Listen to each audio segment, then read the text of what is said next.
Okay, so I'm going to show you guys some quick things about using a sponge and using acrylic paint. So I've got a bunch of acrylic colors out here.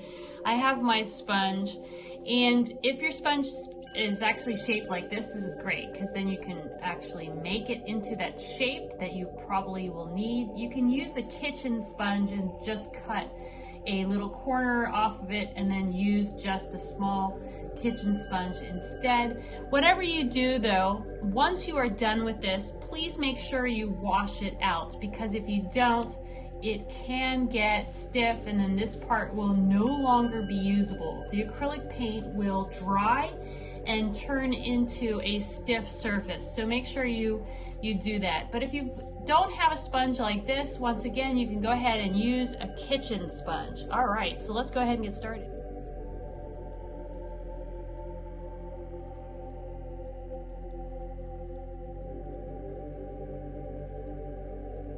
Okay, so this is what I ended up with, minus the little fingerprint here on the edge.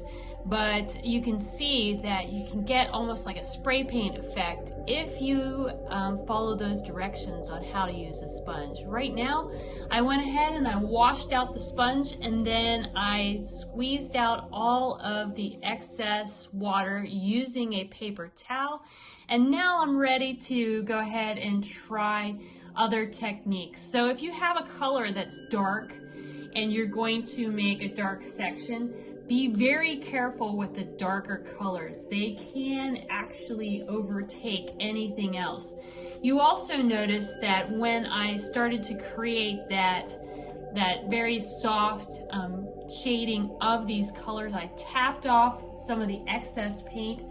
So I've already done white right here, but then I have too much black. So now I'm gonna have to tap off some of the extra black off to the side. It is kind of a cool shape in of itself, but what I'm doing is that gives me the strength or the predictability to creating any sort of shading using this sponge technique.